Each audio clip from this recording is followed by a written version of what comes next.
guys, what's up? I'm Quinn Marie with Red Carpet Report. We're here in West Hollywood for the premiere of Surviving Compton.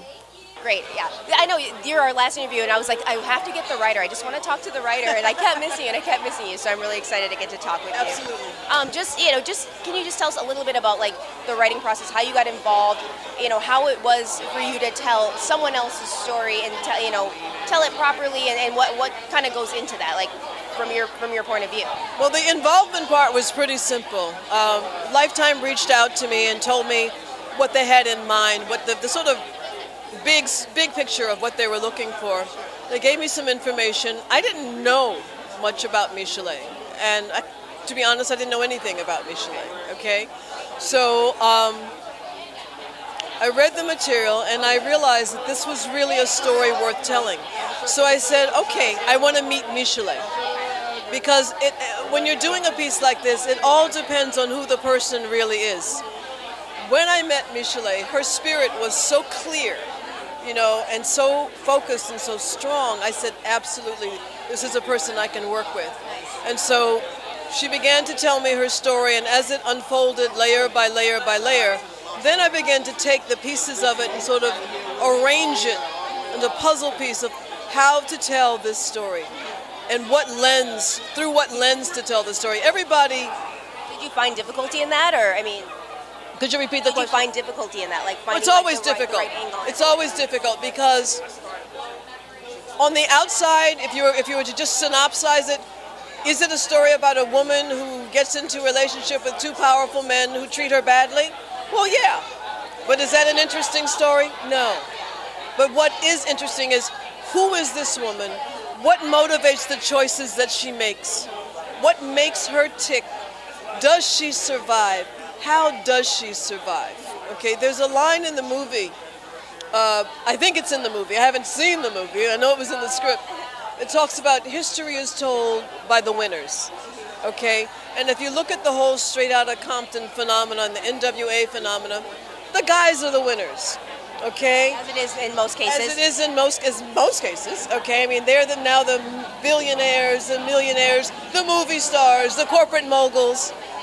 But there's another story to be told.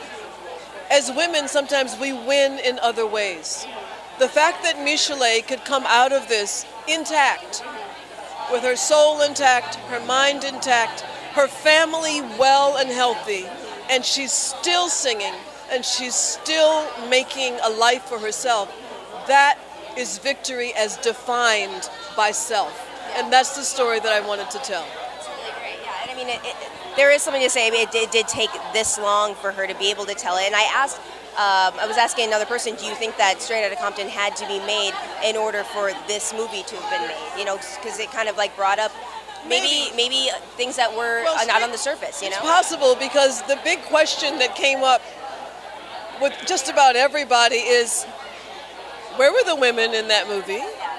You know damn well there was women in that movie. You know that.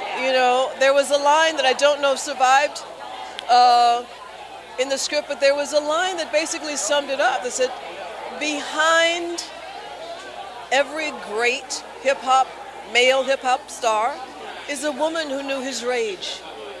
Because hip-hop is the music of rage, okay?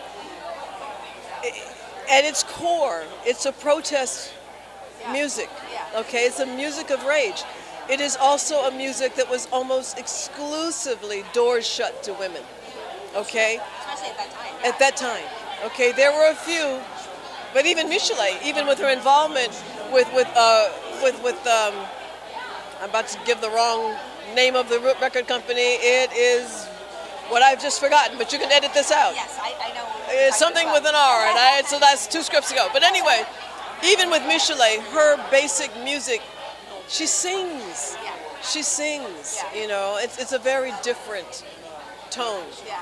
Okay, she's an R&B singer. Well, yeah, I'm very excited for this, and I do think it's a good time, especially now. What's happening just in the world? Just there's a lot of violence. There's a lot of people who don't feel like they can tell their story, and I think this is important. And I hope that it it encourages people to be heard. And I hope that it will. The thing is that none of these stories are one-dimensional. You know, there's Michel'le's story, there's Dre's story. None of our lives are one-dimensional. There's more than two sides to everything. So this is Michel'le's time to tell her story. Congratulations, I look forward to it. Thank you very much. I appreciate it. Thank you.